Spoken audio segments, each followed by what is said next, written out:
Thank you for joining us this Tuesday afternoon. My name is Carl Wagner, and I am an IWP chapter officer of the Alexander Hamilton Society, or AHS. The Hamilton Society is an organization dedicated to preparing young people for careers in foreign policy and government. The Society also exists to discuss and debate foreign policy issues as they affect the United States and advocate for solutions to them through the Hamilton way of a more active America in foreign affairs. If you're interested in joining our chapter at IWP, please speak to me after the event or email our current chapter president, Aubrey Hodges, at aubrey.hodges@iwp.edu. We want to thank the Institute of World Politics for allowing us to host this event today. Without the event staff's assistance, we would not have had such a well-planned event logistically. So thank you, IWP event staff, for all your help. I'm joined today by Mr. Michael Sobolik, who is a senior fellow in Indo-Pacific Studies at the American Foreign Policy Council, or AFPC. Michael joined AFPC in 2019, and his work covers American and Chinese grand strategy, regional economic and security trends, America's alliance architecture in Asia, and human rights. Michael also serves as editor of AFPC's Indo-Pacific Monitor e-bulletin, AFPC's review of developments in the region. In his analysis has appeared in The Diplomat, Foreign Policy, The Hill, Jane's Defense Weekly, The National Interest, National Review, Newsweek, Providence, and RealClearDefense. Prior to joining AFPC, Michael served as a legislative assistant in the United States Senate from 2014 to 2019. While in the Senate, Michael drafted legislation on China, Russia, India, Taiwan, North Korea, and Cambodia, as well as strategic systems and missile defense. Michael is a graduate of Texas A&M University, where he studied political philosophy as an undergraduate. He also earned his Master of International Affairs degree in American Grand Strategy and U.S. China Relations at the Bush School of Government and Public Service. Please help me in welcoming him for joining us today. Thanks for having me. Of course. It's a pleasure to be here. Thank you very much for coming. All right, so let's dive into the meat of our discussion. Yes. China. Here at IWP, we all know where China stands from our studies and how our professors talk about the PRC. We also know that China has historically always looked to right the humiliations of the past from the West, and this sentiment in our time is manifested within two of the most important foreign policy objectives of China, Taiwan and the South China Sea. The United States intelligence community is beginning to assess that China will invade Taiwan in the coming years, and that the South China Sea has become another spot just off the southern coast of Taiwan where a conflict in China and the United States may occur. Our roundtable discussion today will explore and seek to devise sound policy solutions outside of what is currently being advocated to counter Chinese aggression as it relates to a potential invasion of Taiwan or conflict breaking out in the South China Sea. So I've got a couple questions written down here, but if you guys have anything in particular, please feel free to join in. Cool. Sounds great. All right, I'll kick us off. In evaluating the case for conflict with China, we should begin by identifying the indicators suggesting its likelihood, whether it be an invasion of Taiwan or in the South China Sea. In your experience, what does this look like? Trying to discern when China will move and what it could look like when it moves. I feel like sometimes the most important questions to answer are sometimes the ones that are nearly impossible to answer with any clarity. So maybe we can start with what we do know. You already mentioned the intelligence assessment that Yes. the U.S. government has, that by 2027, Xi Jinping has told the People's Liberation Army to be ready to move on Taiwan. Does that mean they're going to go in 2027 or shortly after? Can't say for sure, but the intelligence seems to be pretty strong that by then Xi Jinping wants that capability and that capacity to be present. With the South China Sea, it's been the definition of a slow bleed, or slow burn rather, a slow burn. Starting in around 2013, the Department of Defense started to look at these maps in the middle of the South China Sea and say, hey, haven't seen that island before, haven't seen this island before, what's happening here? And what started as this land reclamation campaign, undertaken by some of the biggest Chinese state-owned enterprises in existence, has turned into this archipelago of military outposts around the South China Sea. And we're talking more than just deployments and ship refueling. You're talking about landing strips that are big enough to service a bomber in the middle of the South China Sea on fake islands. And even now, when I say now, the month of April in 2024, when we are speaking, tensions in the South China Sea are getting kind of tricky right now between the Beijing and Manila. And the one particular hot point is the second Thomas Shoal, where it's within the Philippines exclusive economic zone. China seems to think otherwise. And China's getting more aggressive on sea with their ship maneuvers, as they are in the air with how they're intercepting U.S. planes and other planes too. So in terms of what it could look like, with Taiwan, it would be one of the most destructive global events that we would have ever gone through in our lifetimes. I mean, think back to the worst memories that our parents and grandparents have in the 20th century, and then try to imagine what it would look like in this highly integrated information age that we live in now. China would suffer incredibly heavy losses as their invasion armada was sailing across the Taiwan Strait. It would be a bloody affair for the People's Liberation Army. Taiwan would be sent back to the Stone Ages in short order, probably before the invasion force even leaves port from China. And then Japan has islands just off of Taiwan. Right. And we obviously have defense bases all over Japan too. So the question is not only for the Japanese, but for us, what's going to happen to our involvement, not just from a defense military deployed perspective, but from our national interests. And no one knows. No one really knows that question yet. And in the South China Sea, I hope we don't get the answer to that question, that things are getting really tricky between China and the Philippines right now. For sure. And at stake is, unlike Taiwan, the Philippines is actually a treaty ally with the United States. Right. And the United States could easily see itself getting pulled into a conflict like that. And as the conversation goes on, we can dig deeper into ways to maybe mitigate that possibility. Sure. But what I think your question is getting to, and I think this is a great way to start the conversation, is that not just Northeast Asia or East Asia or South Asia, but this whole construct of the Indo-Pacific that we're talking about, particularly from the South China Sea all the way up to the Korean Peninsula, is a bit of a tinderbox. Right.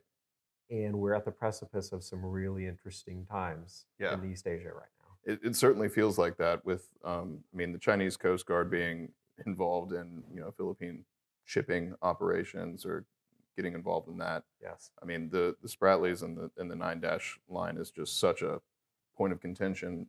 And it puts us, for my own part, it seems to put us in a really diplomatically tricky situation to navigate. So I really appreciate you bringing up the Philippines. Yes. You kind of touched on questions 2 and 3, so I'll hop down the list here, especially since you did mention some of our alliances, especially with proximity to Japan and the Korean Peninsula. Could you give us your thoughts on the stability and growth potential of the Quad Alliance, and specifically, does it have any potential to mimic the sort of treaty organization that NATO encompasses in the European continent? So I'll answer that by going back to this one memory that for some strange reason has stuck with me from one of my economics classes in my undergrad years, a long time ago. And we were learning this basic concept of what GDP is, gross domestic product. And I am a security analyst. I'm decidedly not an economist by any standard. But for some reason, this one comment from this economics professor I took this class with years ago has always stuck with me. She was talking about what economic indicators can and cannot tell you. And she said, don't ask the GDP to tell you something about your economy that it wasn't ever designed to measure. monitor or what it Interesting. can't tell you. Yeah. And I think, oddly enough, going from GDP to talking about alliances, it's helpful to keep in mind that not all alliances or networks are created equal, or that even they were meant to do the same thing. So, uh, and from America's vantage point of being just so decidedly the not only global superpower, but if you go back to the 90s after the Berlin Wall fell, like we were the world's sole hyperpower. Right. And that kind of goes to your head after a while, For I sure. think, especially if you're political elites and you're living in the wake of winning the Cold War without firing a shot. And NATO was a huge part of that. You mentioned NATO. And the whole purpose of NATO was collective security to stop the advance of the expansionary USSR. And when we talk about NATO versus the Quad, we're talking about really two different things. Okay. Collective security is, in the realm of like foreign policy and nation states, one of the most vulnerable steps any nation state can take with another, because you're basically saying, my security is your security and your security is my security. That's a big statement for any government to make to another government, let alone for this whole patchwork of like Western Europe into Eastern Europe and the United States and so many other members just beyond that. That's a huge commitment. And obviously Article 5, which is an attack on one, is an attack on all. Right. That's not self-executing, like that is a political decision.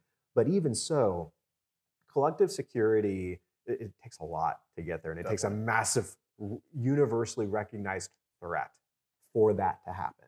The Quad is not only is it not collective security, it's not even really an alliance. Right. It is a partnership among four nations, but four of the most consequential nations strategically in the 21st century. Definitely. And when you talk about the Quad, you're talking about the United States, Japan, Australia, and India. Right. And could we leverage the Quad for deterrence purposes, either in a South China Sea scenario or with a Taiwan scenario? It's interesting. When I was in the Senate, as you mentioned, I was basically Senator Cruz's China guy for 5 years. And for a lot of that time, he was on the Armed Services Committee in the Senate. Right. So like trying to beef up the Quad was obviously something that the Trump administration, now the Biden administration, have been investing a lot of resources and time in. Congress was trying to help however we could. And something we were always trying to push in the annual Defense Authorization Acts for the Quad specifically was move beyond humanitarian disaster relief operations and get into joint maritime patrols. Beef up the substance of the Quad. And this is like back in 2015, 2016, when like folks on the Hill were having those conversations. The Quad, partially by virtue of COVID and also just by virtue of China being more aggressive, the Quad is stronger and more substantive with its military cooperation than it ever was when I was in the Senate. Gotcha. But then the question is, again, if don't ask the GDP to give you something about your economy it can't give you, can we ask the Quad to act in a way that a true alliance network like NATO could? I think that if we have that expectation, at least in the short term, we're going to be disappointed. Not necessarily because of Japan, because when you talk about Taiwan, Japan is literally on the doorstep of China's territorial expansion aggressiveness. India, though, is going to be really tricky when it comes to not just defense cooperation, but actually doing something costly and substantive in the event of wartime. And their calculation for Ukraine, I think, has been really telling, because they have continued to purchase energy resources from Russia, and Prime Minister Modi has been publicly effusive in his praise of Vladimir Putin at key moments.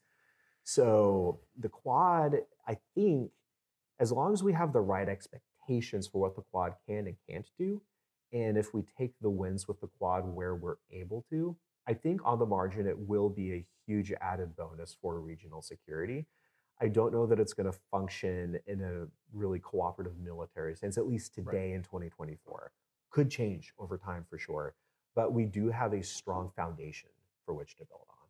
Perfect. Yeah, thank Do you guys have any questions? Dylan, please. What would you think about, instead of focusing primarily on Quad infrastructure, building up, trying to get India into the alliance, instead of that, transitioning, we could try transitioning away from the hub and spoke San Francisco system with South Korea, the Philippines, Japan, trying to make those three, maybe plus Taiwan and Australia, into our main defensive network, and try to get like an Article 5 treaty between those groups, focusing more on our treaty allies and working with them instead of maybe India. Yeah, so this question is really central to how the strategists are thinking about deterrence in the 21st century in East Asia. Like, what is the theory of deterrence that's going to work, and who is part of that equation? Like, which of our partners, and how are we going to organize this? How are we going to conceptualize it? Said more briefly, who's actually with us in the fight like that, in a potential fight like this, whether it's South China Sea or with Taiwan? And I think the Quad, because of the limitations that it does have, one interesting idea that I'm hearing some folks talk around in terms of security in the region is you have something like AUKUS, which is really substantively stronger than the Quad, because you're arming Australia with nuclear-powered submarines, which not just the capability, but the technology involved in that capability is closely guarded, coin of the realm secrets for nation states. So AUKUS, the nations that are bought in right now, currently the UK and Australia, maybe Japan, depending on how things go. Like, there's been a lot of chatter for months and years, basically shortly after AUKUS was stood up, of is this something Japan could come into in one way or another? But your question gets to a reality of the Indo-Pacific when it comes to alliances. The cross-cutting history of the 20th century is still so vibrantly alive today, and it makes these multilateral, deeply substantive efforts complicated. Japan, for instance, when I went to Japan as a congressional staffer in 2018, they sat us down for our first briefing at the Ministry of Foreign Affairs in Tokyo. And the very first briefing we got was this Japanese diplomat standing in front of the room talking to the congressional staff, and he literally said, the reference point you need to have to understand Japan today is Douglas MacArthur after World War II, because your country defanged Japan to make sure we can never threaten anyone ever again. Very direct, very blunt, but kind of an illustrative way to start a conversation about that. And like, there's a reason it's called the Japanese self-defense forces. Like, a lot of East Asia has very, very entrenched memories of what Imperial Japan was like. And much like one of the purposes of the UN Security Council, like, there's a reason Germany is not on the UN Security Council because of World War II. There's a reason Japan has been so slow over the course of decades, like half a century, to really come into the place it is now, which is a lot more forward-leaning, not just with its diplomacy, but with its military. South Korea. I was in Korea a couple years ago in 2022 for a delegation. And interestingly, a lot of the public opinion in South Korea, like, they are really concerned, like, is America really going to have our back if Kim Jong-un decides, like, hey, it's go time? Or in a more likely scenario, unintended escalation gets out of hand, and then there's, bullets firing across the DMZ. Like, is America really going to be there for us when we need them? Like, public opinion in South Korea is like, we kind of want American nuclear weapons on our soil, because they're wondering how reliable we're going to be. If they need our nukes, are we really going to use them to help a treaty ally? That's not the United States. But the memory between Japan and South Korea, like the love lost between those two countries in the wake of World War II, and even previously, there are some dark moments in Northeast Asia with Imperial Japan and how they very aggressively colonized Korea and parts of China. So these memories are still so vibrant and still so strong. And as China becomes stronger, as the CCP becomes more domineering, and as Xi Jinping, his calculations become more aggressive, if those trends continue, we might get to a point where it overrides a lot of these inherent tensions and memories among a lot of nation states that also happen to be America's friends and allies. That balance is still being established right now. And I don't know that anything approximating NATO is going to emerge in the Indo-Pacific. I just don't know if it will. I think what it's going to come down to is unequivocal, clear, strong American leadership and a clear articulation of what our interests are, what our red lines are. But in the case of Taiwan, we haven't been very clear with our red lines for a whole host of reasons. And if we want to get into that, we can in a few minutes. But it's very complicated. And I don't know that there's going to be this easy one-size-fits-all alliance structure that's going to be the answer for it. Thank you. Yeah. Yeah, I mean, let's hop into it. Okay. As far as the red lines that, that do surround Taiwan for us. If we haven't been very clear about it, is there a solid case to be made for making those red lines clear, or what does that look like? Yeah. So shameless self-promotion that I promise is going to answer your question Please. at the same time. On the 15th of this month, April, I have a book coming out called Countering China's Great Game. And it is a blueprint for U.S. policymakers to go on the offensive and get ourselves in a position to win a Cold War with the Chinese Communist Party. Okay. And I write the introduction of the book rewinding to 2016 when I was in Taiwan, and we were in a meeting with the Ministry of Defense, and the awkward conversation of how long can you guys survive in an invasion without America's help came up in the conversation. And again, this is 2016, so 8 years ago. And the answer that our delegation received was 30 days. China is now better equipped. They have more missiles now than they did then. Their Navy is stronger now than it was then. And their cyber capabilities are better now than they were then, as is their Air Force. So if it was 30 days at that time, the window that we have in this scenario is really small, and how we go about making sure that day never comes is one of the most important objectives of American statecraft right now. This question of do we need to clarify our intent towards Taiwan has been it's been a hot topic over these past few years. You have former Secretary of State Mike Pompeo answering that question in the affirmative, saying really clearly, like, America needs to have a clear articulation of our intent to defend Taiwan. And oddly enough, President Biden seems to agree, because on 4 separate occasions, he has answered reporters' questions by saying, yeah, America would come to Taiwan's defense, like 4 times over the span of how many months. One of those times was in Japan at a public press conference standing next to the Japanese prime minister. Like, if you want to talk about sending a signal to China, that is how you send a signal to China about your intent.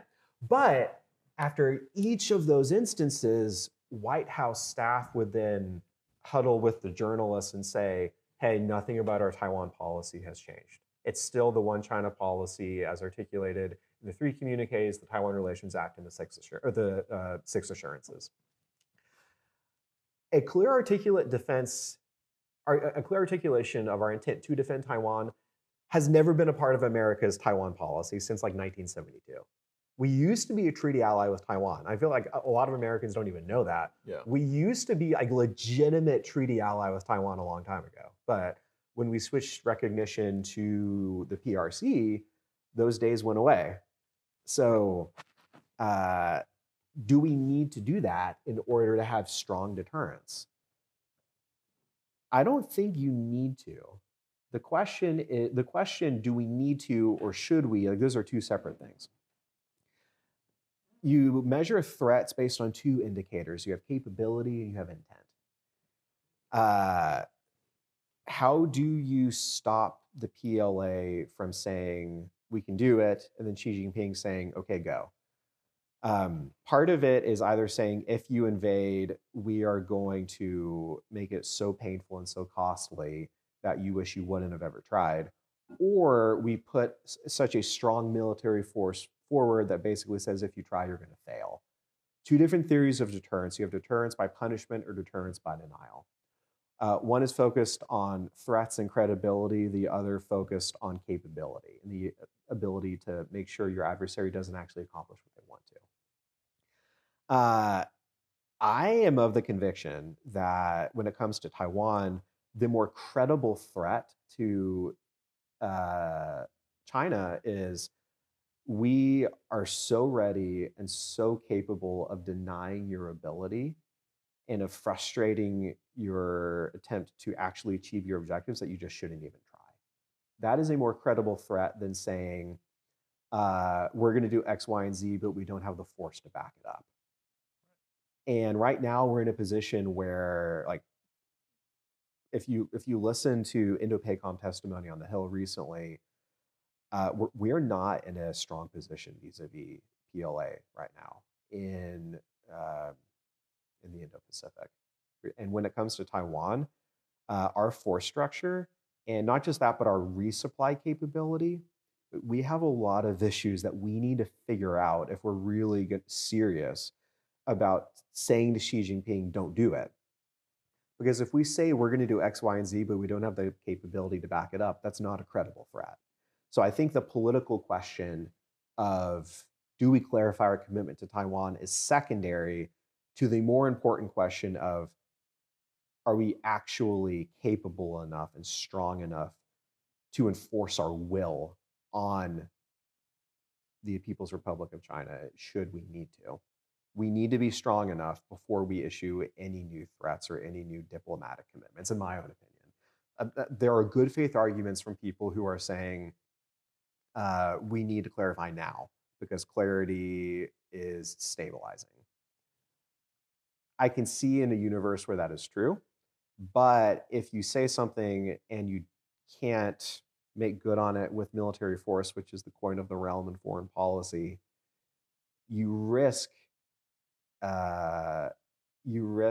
encouraging Xi Jinping to say, okay, I'm going to call your bluff, because they have their own intelligence of the US military. They know what we can and can't do.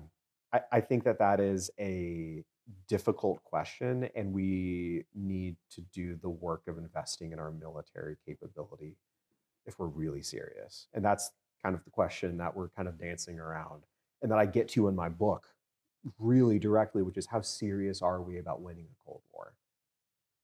And I don't know what the answer to that question is yet. Understood. Because that was going to be the next question. Let's talk. How serious? Yeah, how serious do you think we are? Yeah. And, I mean, if let's take the affirmative in saying that we do want to be serious about it.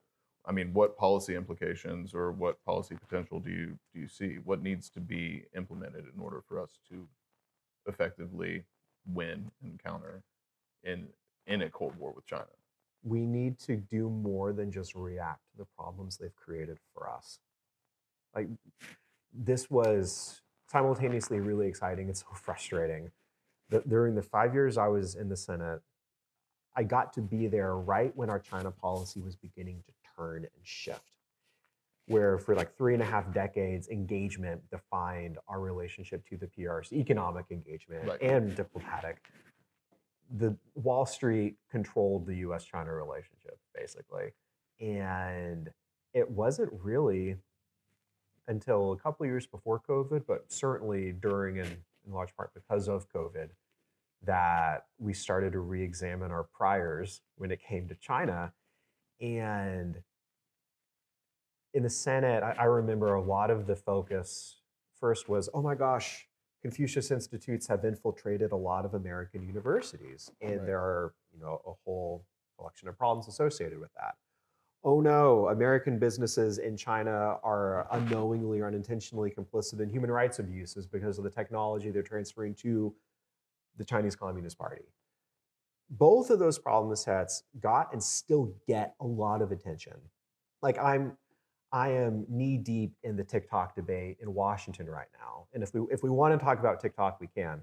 But TikTok is squarely in that first bucket of the CCP infiltrating different facets of American civil society, right? It is a big problem, but we are reacting to problems that the CCP has created for the United States. What we need to do if we're serious about winning is create problems for them to react to conduct net assessments, to formulate competitive strategies based on what we assess the weaknesses of the Chinese Communist Party and the People's Liberation Army to be, and then test drive those assumptions, test drive those strategies, and put them on their heels, force them to react to us. That is what we do if we're serious. And part of that means that we need to let go of this formulation of we can compete with China over here, but we also can try to cooperate with them over here where we can. Right. So this has been the thrust of the Biden administration since day one. And I give them great credit on their strengthening of our allies and our partners, particularly with AUKUS and the Quad. The Biden administration has done incredible work diplomatically and militarily on all of those fronts with allies and partners. High marks. When it comes to bilateral relations with China, I give them incredibly low marks because of their framework of climate change from the president's perspective is the greatest security threat in the 21st century. And that means that global problems require global solutions. And China in that rubric cannot be seen as anything other than a necessary partner, even though they're like one of, if not the biggest polluter in the world. Right. So there have been documented instances, and this is in chapter 4 of my book, I have like this 2.5-page long bullet point list of all the competitive actions that the Biden administration held back on implementing with China because of these other priorities. And if I think the most egregious example, which we can get into now, they sent a high-level state delegation to Beijing on the anniversary of the Tiananmen Square massacre to lay the advance work for the Secretary of State's trip later on that month. And their statement on Tiananmen Square was the weakest it's ever been, in any State Department has had in years.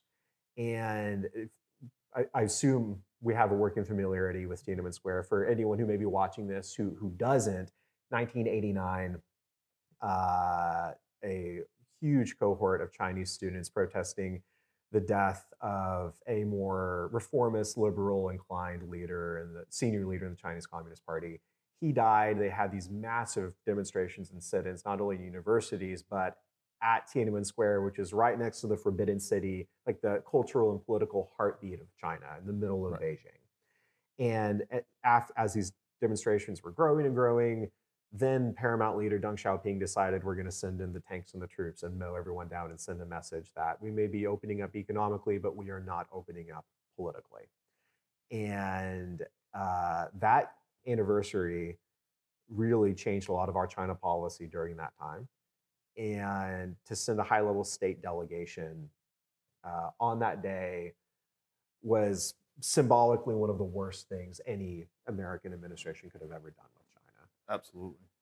So all that to say, I do not think we're serious at all. And it's not that we're not doing some isolated things that are good. Like, I am of the opinion that we need to separate TikTok from its parent company ByteDance in China because of the CCP control over TikTok. Like that is the most important issue today with China, 100%.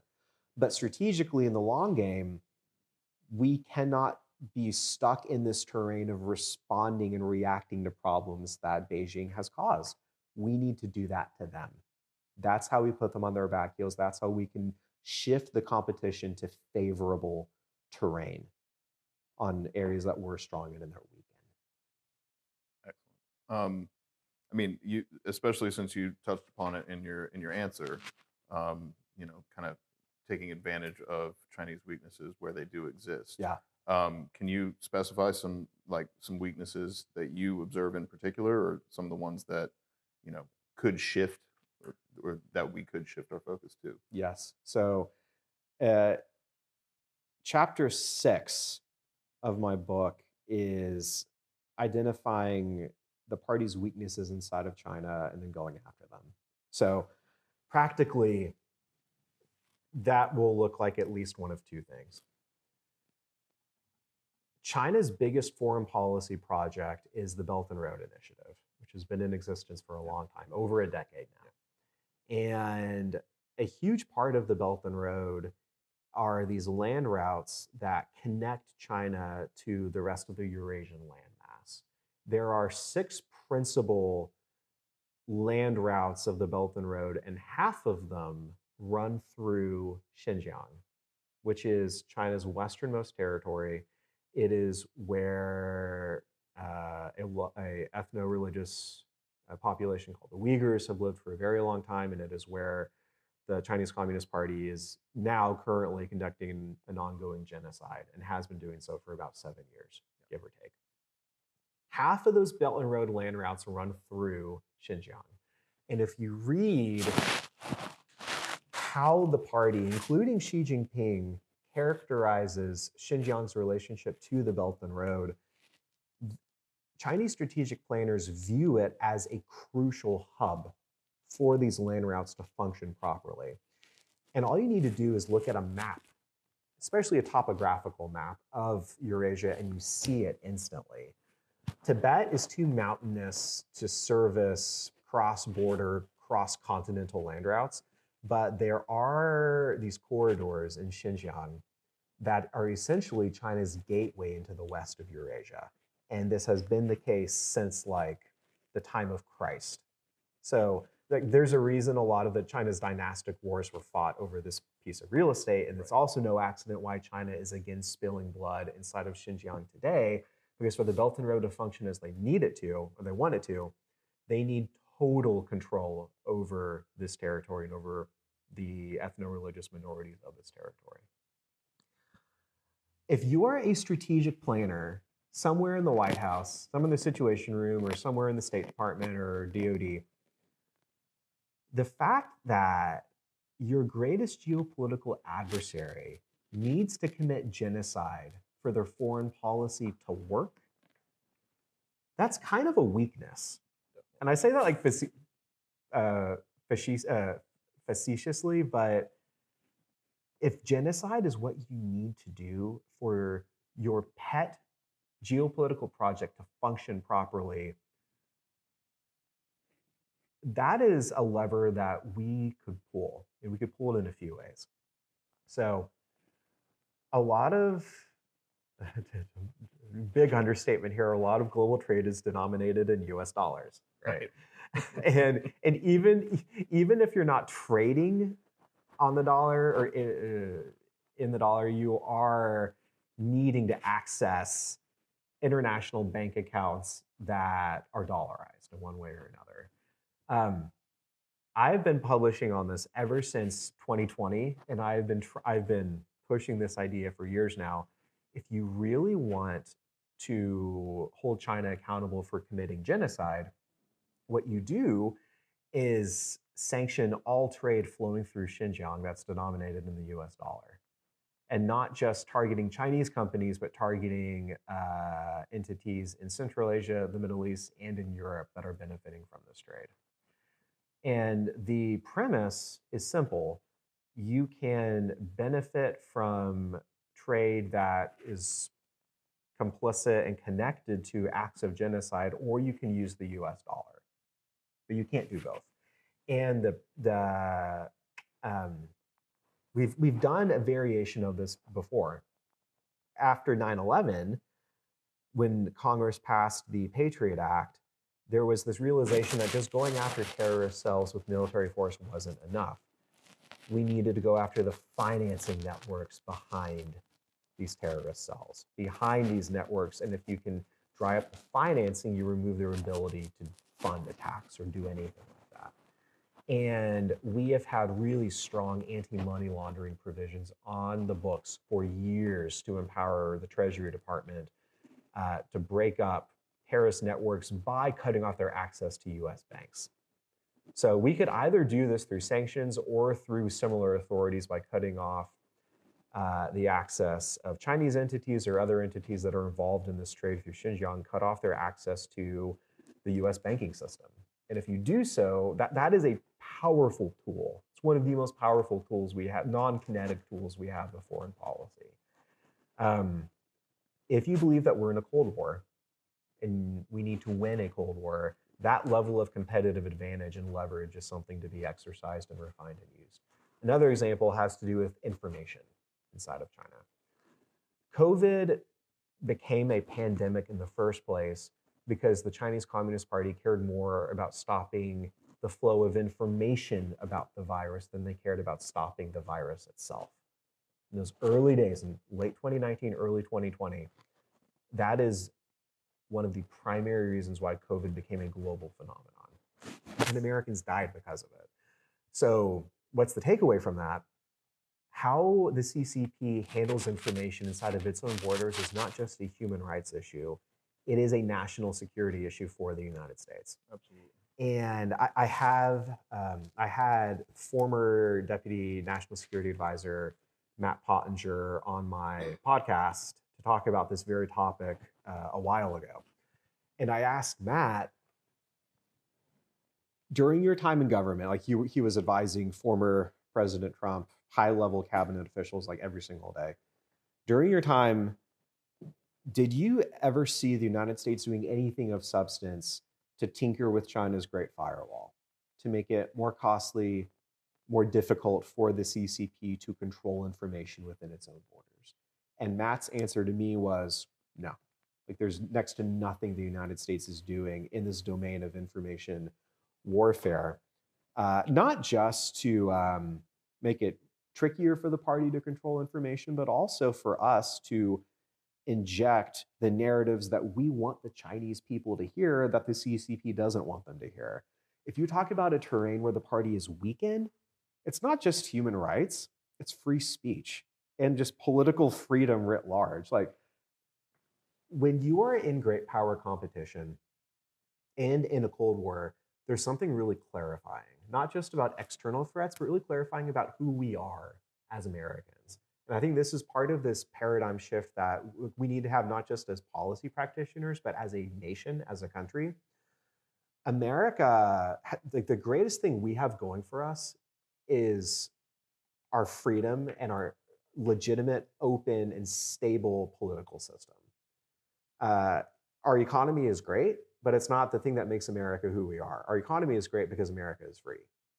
And if you look at the Chinese Communist Party, like, their greatest fear is an open political system where they no longer have a monopoly of violence and power.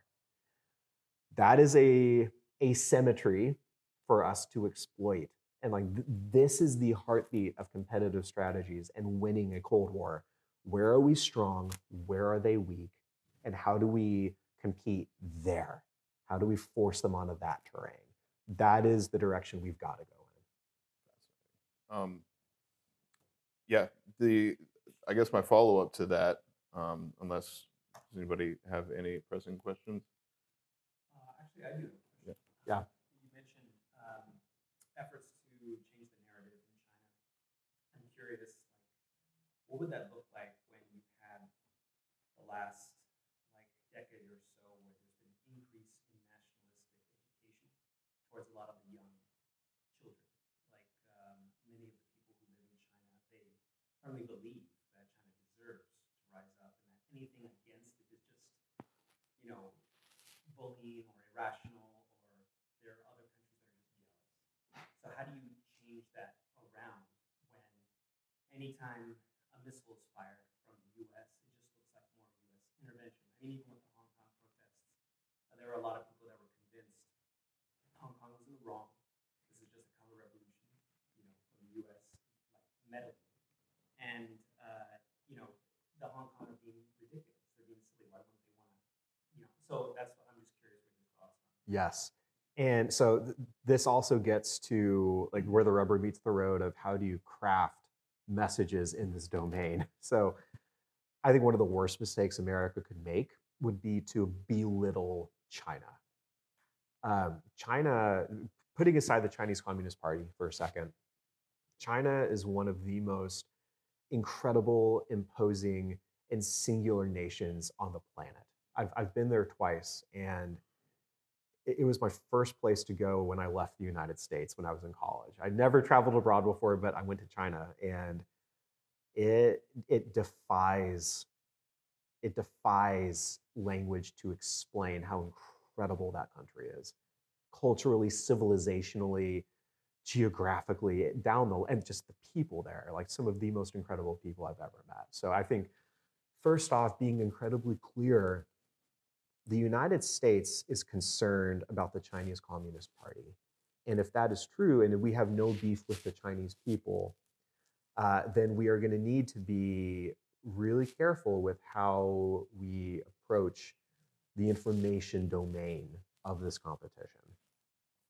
When you were asking your question, what came to my mind was how South Korea has wrestled with this exact issue with North Korea. So the information space in North Korea is really interesting. If you can smuggle stuff in, which it's hard, but you can, it's dangerous. But if you're able to get information in there, some of the best things that South Koreans, and I think in some cases the United States has probably helped with this, South Korean dramas, TV dramas, where you're not being preachy and you don't even really have a explicit political agenda. You are just showing them what life is like. Which one could say, is a soap opera really a good indication of what life is like in any country? But the intent of it is to just give them a picture of what freedom looks like, you know? And this is where I think you're right. The Chinese education across the country is increasingly nationalistic. And America will get nowhere if we try to convince them that, oh, China's actually bad and America is actually good. Like that, don't know if that message is going to resonate. But heck, we don't have to overthink this. Just like 100 miles or so off China's coast is an actual Chinese democracy. And it's interesting because like Chinese people can go visit Taiwan. It's not like there's this DMZ like there is on the Korean Peninsula, right? But if the United States is looking for ways to work with Taiwan, like this is one of the biggest no-brainer ways in the information space, because it's one thing for young Chinese students to hear from like a middle-aged American white man how great freedom is. It's another thing if you hear it from someone who's from Taiwan. Like you got to meet them where they are as close as you can. And like the messenger really matters on this stuff. I think there are some really creative things that we can do. And the US government just needs to start taking it seriously and actually funding it and being more forward-leaning than we have been. Fantastic. I had a couple follow-ups to your question or to your answer, and I think it does kind of tie into the information space. So let's go ahead and do this guy here. Can you give us some of your thoughts on how China's capability in the cyber realm and in the space realm tie into, you know, the informational exchange? And specifically, this is due to your conversation that you mentioned on your podcast, where there were no attempts to kind of infiltrate the China firewall, where clearly they are actively engaged in trying to point out weaknesses for us from a cyber standpoint.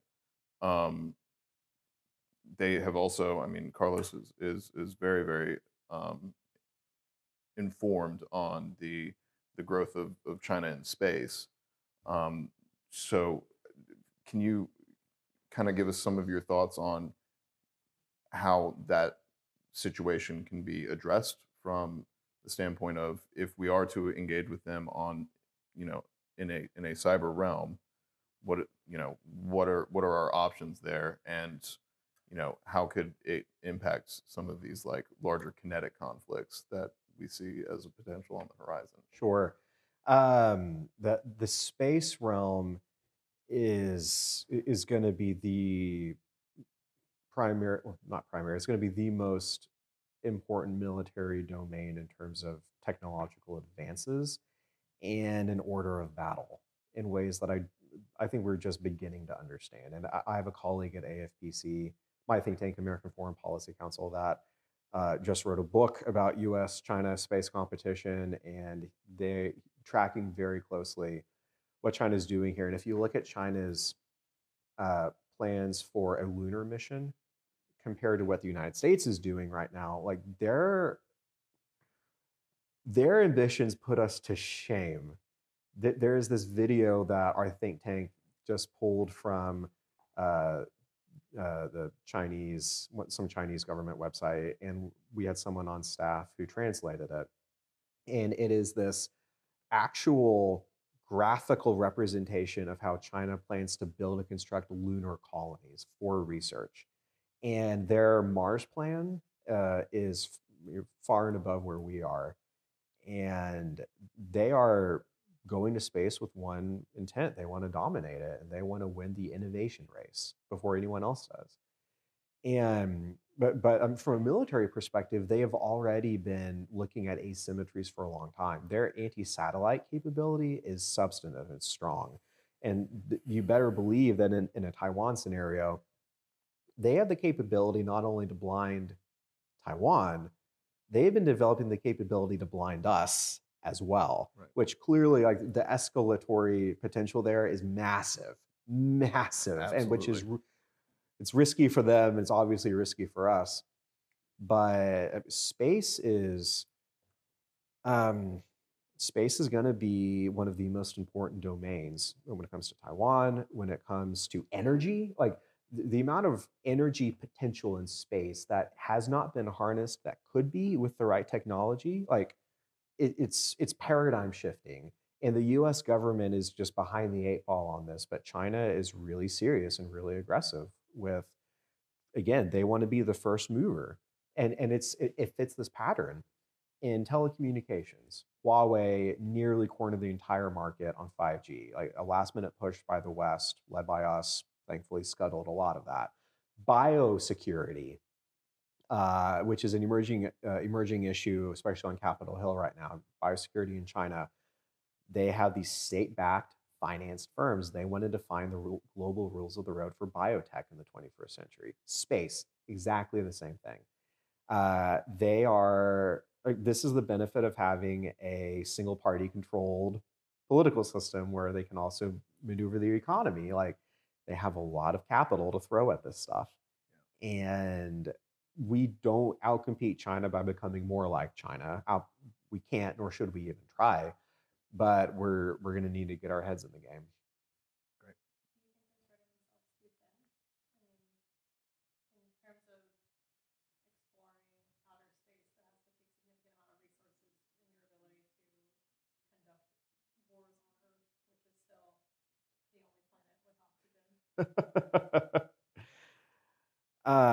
I get into that question in my book too, or do they risk overextending?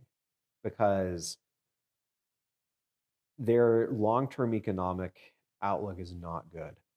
And it is not really clear yet exactly what their provincial and local debt situation is, but safe to say it's bad, really bad. And their demographic outlook is likewise sour. Like China is on track to start losing population. I forget what the year is, by 2050 or something. I can't remember exactly. But there is that risk for sure, mainly because the Belt and Road, even though it's not like big high dollar infrastructure projects anymore, they're still pushing the project forward with militarizing sites. They're still investing in new 21st century energy technology with the Belt and Road. They're still investing in mining with critical rare earth minerals and all that stuff. They had the ability to not really have to pick and choose and deal with trade-offs for a while because their economy was just gangbusters for so long. And as their economic growth continues to slow and in the future maybe contract, I don't know. It's unclear whether it actually did contract or not during COVID, but they're going to find themselves in a trickier position. But then you get to the question of how do you allocate your resources? And their defense spending is still going up, at least their publicly published defense spending, which they're spending even more than they publicly reveal. But the if you're a single party dictatorship, you have the luxury of saying, we have constrained resources, but we're still going to invest this much in what matters to us. You also have to live with those consequences of how is it going to look to a recent college graduate that went through a rigorous education to be a computer scientist and wants to get a job in Shenzhen, like a lot of his older counterparts did. And then those jobs have just dried up. And like the work culture in China is not getting any better. Like the 996, like 9 a.m. to 9 p.m., 6 days a week, especially in the really coveted employment sectors in China, like tech and others, like that's a really draining lifestyle to live.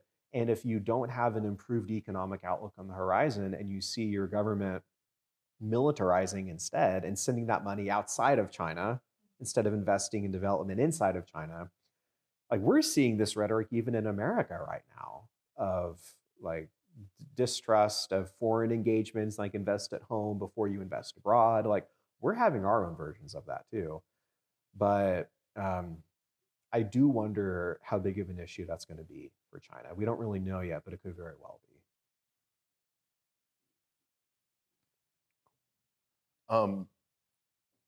I think this feels like something that we've kind of been tiptoeing around as far as a question, and this is more for my own curiosity than anything else. But can you give us some of your thoughts or insights as to, and this is kind of a twofold question, with Xi Jinping,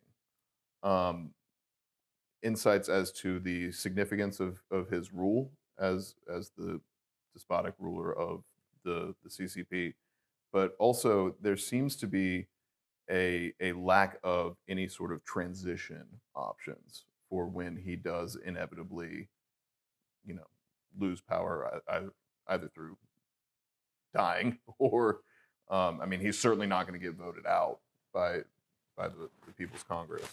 I mean, how much of a liability is that for China as far as their position in the world? And I mean, is that a potential weakness to exploit in the future? Xi Jinping has really done impressive work of neutralizing your political opposition. Definitely. And not neutralizing in the American sense, Right. in the cold-blooded Leninist political sense of the word, like life Right. and death. Exactly.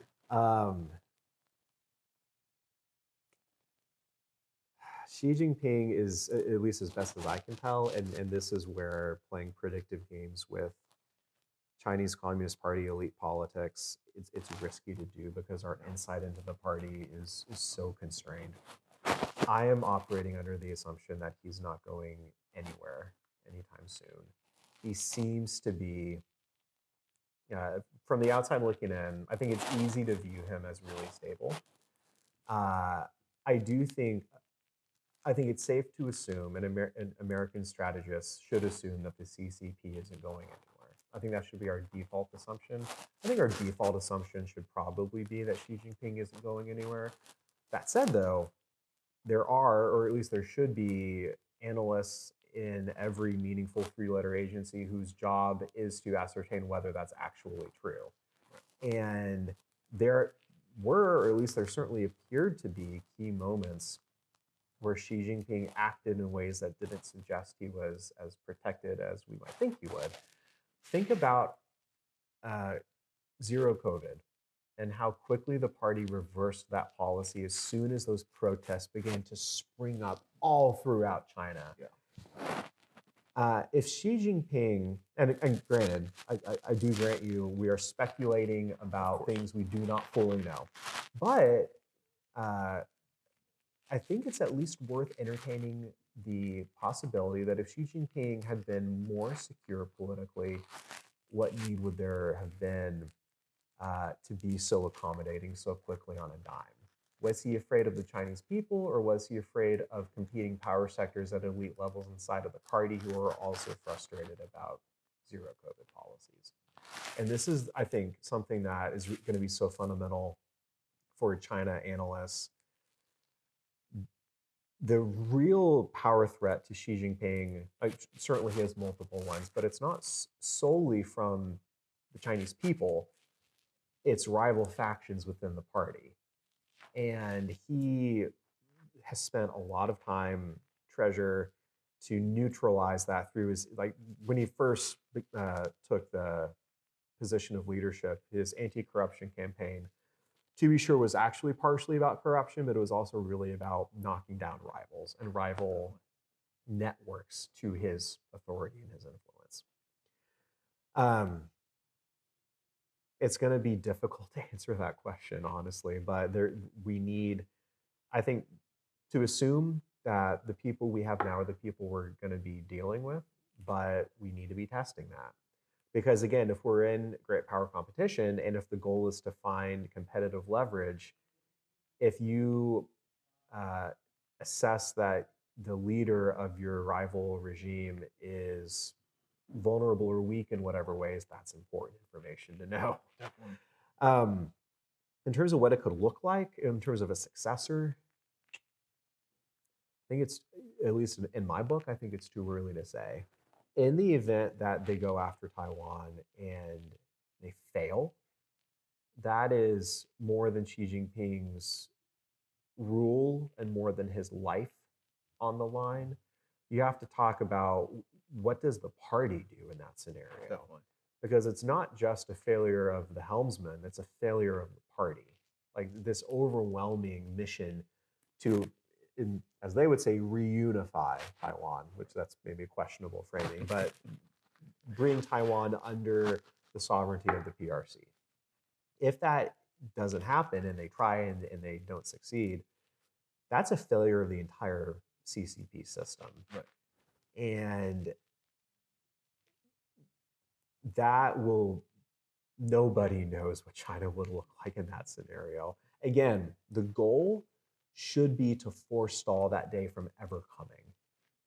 If Xi Jinping dies or leaves power and China never made a move on Taiwan, that's a win for America. That's a win for Taiwan. That's a win for all of our friends and allies, because he has telegraphed it's happening in his lifetime. He wants to be the one who made China great. And China is great by rectifying old wounds and reconstituting what the Middle Kingdom, China, actually is. And they see Taiwan as part of that. But Taiwan also is not the only part of it. Like if Taiwan falls, they won't stop there, which I think is also underappreciated. But Xi Jinping's future, we will see what that looks like. I have a question going on that. Yep, please.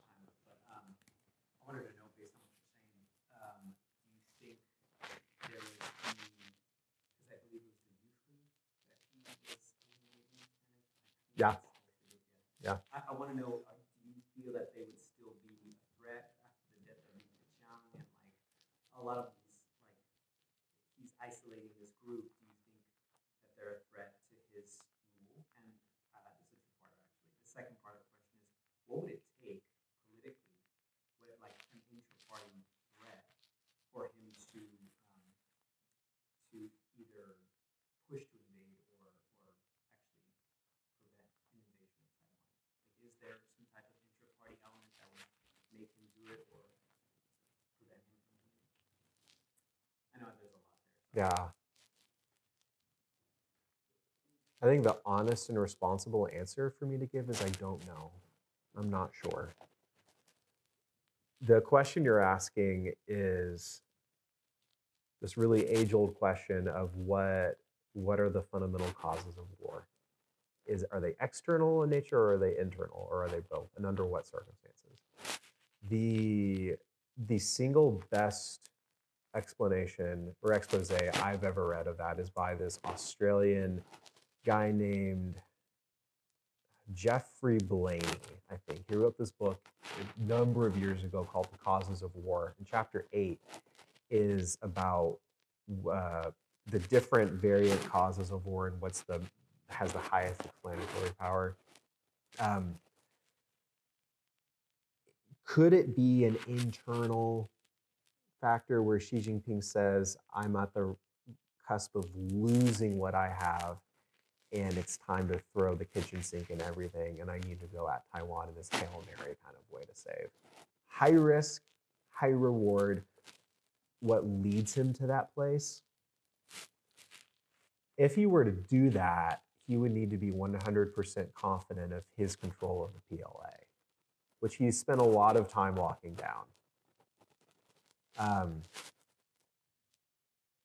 I think if I were to say much more than what I'm saying now, I would really be getting into the realm of speculation.